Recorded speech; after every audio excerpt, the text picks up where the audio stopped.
हम सब मतलब हर साल फाल्गुन महीने के आखिर में एक दूसरे को रंग लगाते हैं, मिठाइयाँ बांटते हैं और रात के समय होलिका दहन के उस धधकते हुए अलाव के चारों ओर चक्कर लगाते हैं। बिल्कुल। एक आम नजरिए से देखने पर ना ये महज एक उत्सव लगता है।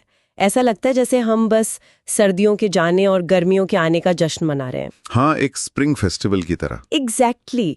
लेकिन इस पूरी परंपरा के पीछे जो ऐतिहासिक दस्तावेज, पौराणिक ग्रंथ और जो समाजशास्त्री अध्ययन हमारे सामने रखे गए हैं ना, वो एक बिल्कुल अलग ही कहानी बयां करते हैं। बहुत ही गहरी कहानी। हाँ, तो आज के इस डीप डाइव में हम इन्हीं स्रोतों के आधार पर ये समझने की कोशिश करेंगे कि क्या ये केवल रंगों और लकड़ियों को जलाने का एक साधारण सा त्योहार है, या इसके भीतर मानव मनोविज्ञान, सत्ता के अहंकार और प्रकृति के विज्ञान का कोई बहुत बड़ा दर्शन छिपा हुआ है। हमारा आज का मिशन प्रहलाद और हिरण्यकश्यप की उस प्राचीन और एपिक कथा की परतों को खोलना है और ये देखना है कि इसके पीछे का असली वैज्ञानिक और सामाजिक आधार क्या है। बिल्कुल। ये विषय वास्तव में बहुत ही व्यापक है। मतलब जो स्रोत आज हमारे पास मौजूद हैं, चाहे वे हमारे प्राचीन पुराण हों या फिर मॉडर्न आयुर्वेद और सोशियोलॉजी के रिसर्च पेपर्स, वो सभी इस बात की ओर इशारा करते हैं कि ये पर्व केवल एक पुरानी कथा का रिमाइंडर नहीं है। तो ये क्या है? ये ना मानव मस्तिष्क की जटिलताओं, आस्था की दृढ़ता और मौसम के बदलावों के दौरान हमारे शरीर की जो साइंटिफिक जरूरतें होती हैं, उनका एक बहुत ही सटीक और सोच समझकर बनाया गया सिस्टम है। वाओ! अगर हम इसके एकदम कोर में जाएं, तो ये हमें हमारे आज के जीवन, सत्ता के स्वभाव और समाज के स्ट्रक्चर के बारे में बहुत कुछ सोचने पर मजबूर कर देता है। तो चलिए इस डीप डाइव की शुरुआत उसी कथा से करते हैं जिसके इर्द गिर्द इस त्योहार का पूरा बेस खड़ा है। हमारे पौराणिक स्रोतों में असुर राजा हिरण्यकश्यप का जो चित्रण मिलता है, उसे अक्सर एक टिपिकल विलन की तरह पेश किया जाता है। हाँ, एक रूथलेस राजा। लेकिन अगर हम इन कथाओं का थोड़ा और गहराई से एनालिसिस करें, तो मुझे लगता है ये सिर्फ एक राजा की कहानी नहीं है। ये पावर की अंधी भूख और उस एक्सट्रीम ईगो की कहानी है जो हर दौर में कुछ तानाशाहों के भीतर देखने को मिलता है। बिल्कुल सही कह रहे हैं। ग्रंथों में बताया गया है कि उसने असीम शक्तियां पाने के लिए घोर तपस्या की और एक ऐसा वरदान मांगा जो उसे मृत्यु के हर पॉसिबल तरीके से बचा सके। एक तरह का इमोर्टैलिटी हैक। हाँ, मतलब न दिन में मौत हो, न रात में, न इंसान मार सके, न जानवर, न धरती पर, न आसमान में, न घर के भीतर, न बाहर, और ना ही किसी अस्त्र या शस्त्र से। ये इतना स्पेसिफिक वरदान मांगना आखिर क्या दर्शाता है? ये मनोविज्ञान के एंगल से बहुत ही इंटरेस्टिंग है। अगर हम इस वरदान के कंडीशंस को ध्यान से देखें ना, तो ये केवल अमर होने की इच्छा नहीं है। ये मृत्यु के नियमों में लूप होल्स खोजने की एक कोशिश है। Loop holes? हाँ। अच्छा। हाँ, जब किसी व्यक्ति या रूलर को असीमित शक्ति मिल जाती है, तो उसके भीतर ये इल्यूजन पैदा हो जाता है कि वो प्रकृति के नियमों को अपने हिसाब से ट्विस्ट कर सकता है। खुद को भगवान समझ लेना। एग्जैक्टली। इसे हम खुद को सर्वशक्तिमान मान लेने की एक साइकोलॉजिकल प्रॉब्लम कह सकते हैं। हिरण्यकश्यप का ये वरदान दरअसल उसके भीतर बैठे गहरे डर और इनसिक्योरिटी को छिपाने का एक तरीका था। मतलब बाहर से इतना पावरफुल पर अंदर से डरा हुआ। हाँ, उसे लगने जगह था कि अब उस पर किसी नेचुरल या ईश्वरीय नियम का कोई कंट्रोल नहीं है।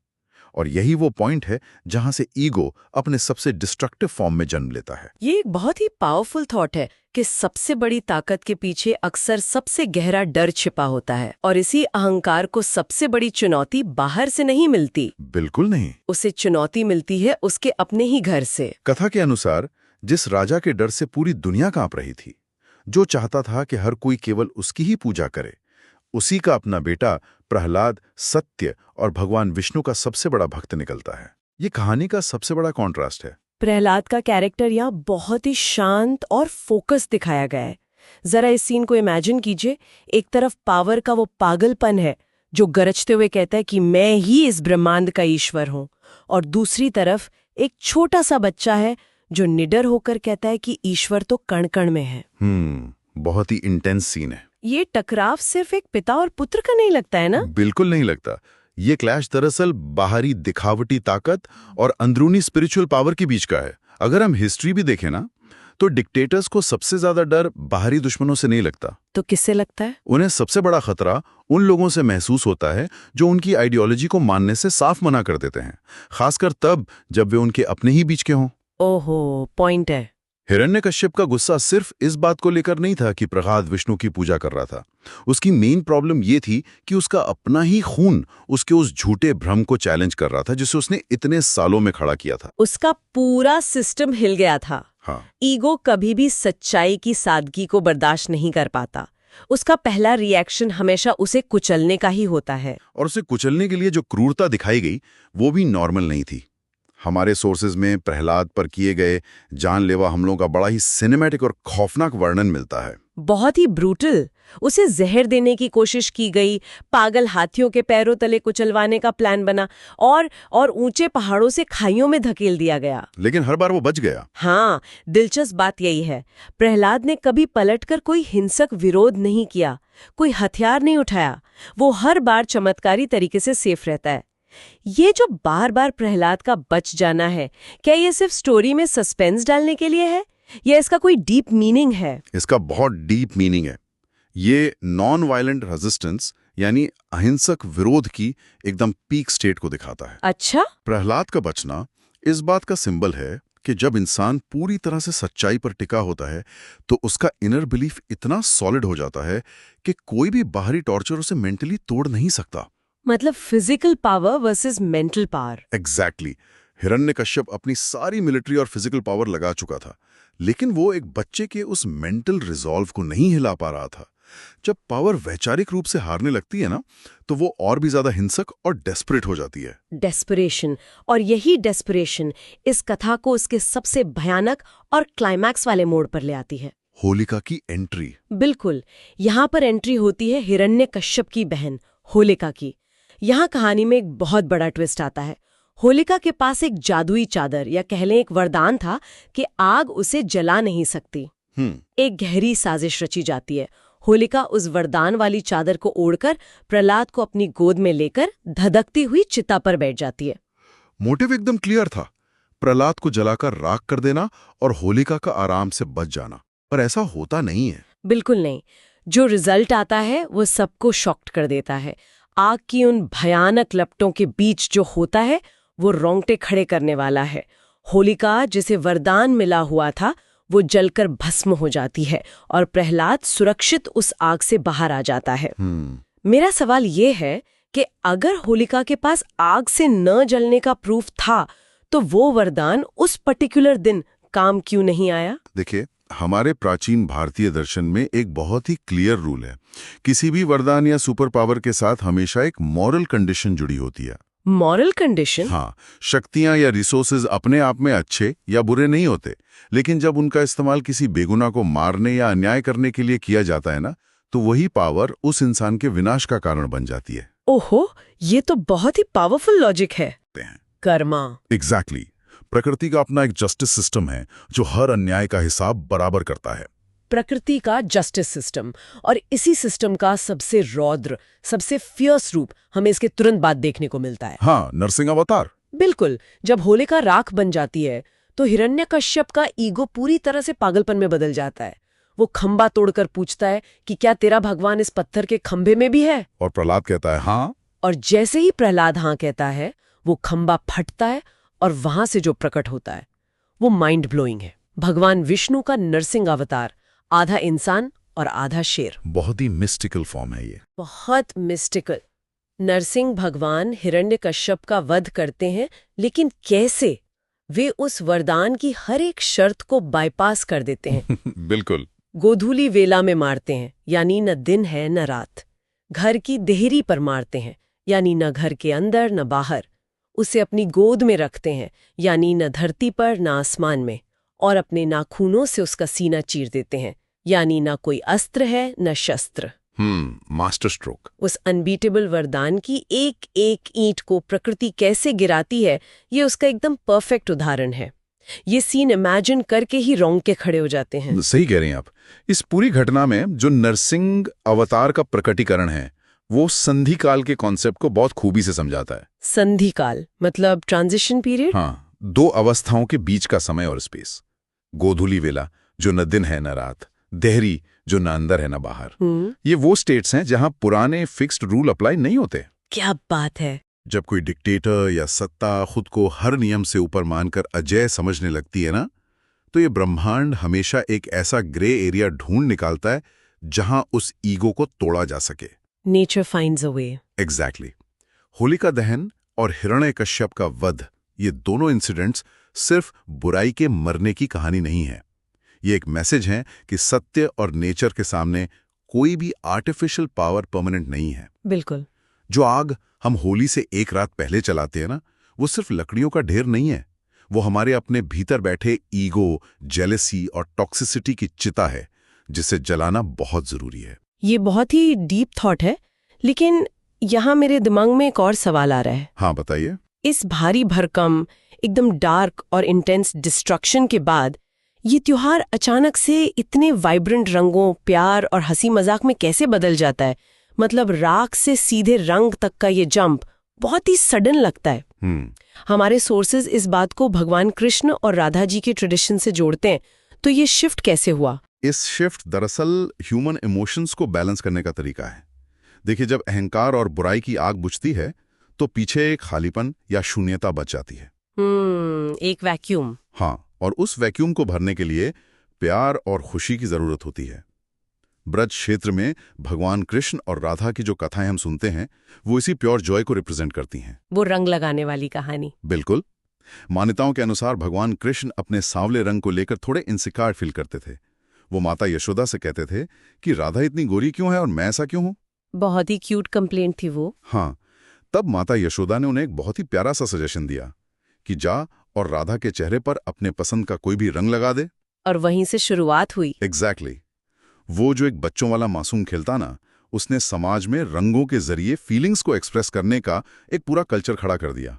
वृंदावन और बरसाना की होली वहीं से निकली है। तो रंग लगाना दरअसल फासले मिटाने का तरीका बन गया। हाँ, रंग एक ऐसा मीडियम बन गया जिससे आप दूरियां खत्म करते हैं और बिना कुछ कहे प्यार बांटते हैं।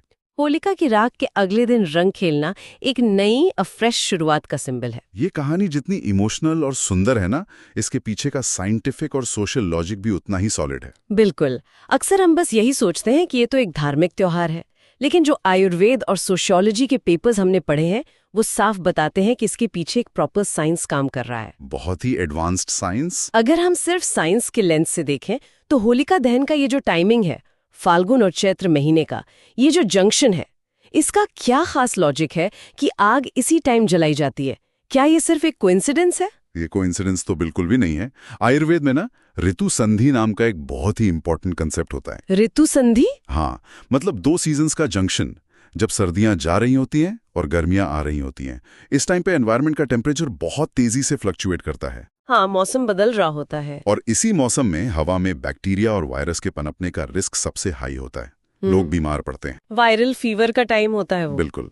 और साथ ही आयुर्वेद के हिसाब से शरीर में कफ दोष बढ़ने लगता है, जिससे बहुत ज्यादा आलस और थकान फील होती है। ऐसे में होलिका दहन की जो वो विशाल आग होती है, जिसमें सिर्फ लकड़ियां नहीं बल्कि गोबर के उपले, कपूर, सरसों और नीम जैसी खास आयुर्वेदिक जड़ी बूटियां डाली जाती हैं, वो आग सिर्फ धुआं क्रिएट नहीं करती। तो वो क्या करती है? वो एक बहुत बड़े स्केल पर पूरे आसपास के एनवायरनमेंट का फ्यूमिगेशन करती है, एक तरह का नेचुरल एयर प्योरिफिकेशन। वाओ! जब लोग उस तेज आग के चारों ओर परिक्रमा करते हैं, चक्कर लगाते हैं, तो उस हीट से न सिर्फ शरीर का आलस दूर होता है, बल्कि हवा में मौजूद जो हार्मफुल माइक्रोब्स होते हैं, वो भी उस टेम्परेचर में खत्म हो जाते हैं। ये तो लिटरली पब्लिक हेल्थ और एनवायरनमेंट को क्लीन करने का एक एंशिएंट तरीका था। एग्जैक्टली। ये पूरी तरह से साइंटिफिक है। ये सच में माइंड ब्लोइंग है। हम आज एयर प्यूरिफायर्स की बात करते हैं और ये सदियों पुराना कम्युनिटी प्यूरिफिकेशन सिस्टम था। हाँ, अच्छा, अगर होलिका दहन हवा को प्योरीफाई कर रहा है तो फिर रंगों का भी हमारी हेल्थ से कोई ना कोई कनेक्शन जरूर होगा। बिल्कुल है। आजकल तो हम लोग वो केमिकल वाले पक्के रंग यूज करने लगे हैं जो स्किन खराब कर देते हैं, लेकिन हिस्ट्री और आयुर्वेद ट्रेडिशनल कलर्स के बारे में क्या कहता है? ट्रेडिशनल कलर्स का जो साइंस है वो भी बहुत अमेजिंग है। पुराने टाइम में रंग टेसू या पलाश के फूलों से, हल्दी, कुमकुम और नीम की पत्तियों से बनाए जाते थे। एकदम ऑर्गेनिक। हाँ, वसंत के मौसम में जब पलाश के फूल खिलते हैं ना, तो वो मेडिसिनल प्रॉपर्टीज से भरे होते हैं। जब बदलते मौसम की वजह से स्किन इन्फेक्शंस का डर होता था, तब इन नेचुरल रंगों को स्किन पर मलने से एक तरह का आयुर्वेदिक डिटॉक्सिफिकेशन होता था। मतलब खेलते खेलते स्किन का ट्रीटमेंट हो रहा है। बिल्कुल। हल्दी और नीम में जो एंटीबैक्टीरियल गुण होते हैं, वो स्किन की पोर्स के थ्रू बॉडी के अंदर जाकर फायदा पहुंचाते थे। तो रंगों से खेलना सिर्फ मस्ती नहीं थी, ये बदलते मौसम में इम्यूनिटी बढ़ाने का एक तरीका था। ये पर्सपेक्टिव तो इस त्योहार को देखने का पूरा नजरिया ही बदल देता है। सही बात है। साइंस से थोड़ा आगे बढ़ें तो हमारे जो सोशियोलॉजी के सोर्सेज हैं वे इस त्योहार के सोशल इम्पैक्ट पर बहुत फोकस करते हैं। एक लाइन है जो हम बचपन से सुनते आ रहे हैं, बुरा ना मानो होली है। हाँ, बहुत फेमस है। ये सिर्फ एक डायलॉग है या सोसाइटी के स्ट्रक्चर में इसका कोई डीप रोल है? सोशियोलॉजी की भाषा में इसे सोशल इन्वर्जन या हायरार्की को टेम्पररी रूप से हटा देना कहते हैं। अच्छा, वो कैसे? देखिए, पुराने टाइम में समाज में जाति, क्लास और पैसे के बेसिस पर बहुत ही स्ट्रिक्ट बाउंड्रीज होती थी। अब साल भर का जो स्ट्रेस और गुस्सा लोगों के अंदर जमा होता है, उसे बाहर निकालने के लिए एक ऐसे दिन की जरूरत थी जहां सारे रूल्स कुछ टाइम के लिए पॉज कर दिए जाएं। एक वेंटिंग आउट प्रोसेस। एग्जैक्टली। जब किसी के चेहरे पर राख या रंग लग जाता है तो आप ये नहीं पहचान सकते कि वो इंसान राजा है या रंक, बॉस है या एम्प्लॉई। सब एक बराबर हो गए। हाँ, ये त्योहार सोसाइटी को एक ऐसा सेफ स्पेस देता है जहां लोग अपने ईगो और स्टेटस को भूलकर एक लेवल पर आ जाते हैं। पुरानी दुश्मनी भुलाने और गले लगने का ये एक ऐसा सोशल टूल है जो समाज को अंदर से टूटने से बचाता है। ये बहुत ही डीप बात है। एक ऐसा दिन जो समाज की बनाई हुई सारी फेक दीवारों को लिटरली गिरा देता है। बिल्कुल। तो अगर हम आज के इस पूरे डीप डाइव को एक साथ जोड़कर देखें तो पिक्चर एकदम क्लियर हो जाती है। ये त्योहार सिर्फ होलिका और प्रहलाद की उस पुरानी कहानी तक लिमिटेड नहीं है। ये पावर और ईगो के क्रैश होने का एक साइकोलॉजिकल लेसन है। ये सीजन्स के चेंज होने पर हमारे शरीर और एनवायरनमेंट को प्योरीफाई करने वाला एक एडवांस साइंटिफिक सिस्टम है। और सोसाइटी के कड़वेपन को पिघलाकर प्यार फैलाने वाला एक बहुत ही ब्यूटीफुल फिलॉसफी है। बिल्कुल सही। और इसमें जो सबसे बड़ी टेक अवे है वो ये कि हिरण्यकश्यप या होलिका सिर्फ इतिहास के कैरेक्टर्स नहीं है। वे एक तरह की टॉक्सिक टेंडेंसीज हैं जो आज भी कहीं ना कहीं हमारे अंदर या हमारे आसपास मौजूद हैं। हमारे अपने अंदर का ईगो। हाँ, हमारा ईगो, ये समझने की भूल कि हम सबसे ऊपर हैं या अपनी पावर का गलत इस्तेमाल करना, यही वो असली बुराइयां हैं जिनका जलाया जाना बहुत जरूरी है।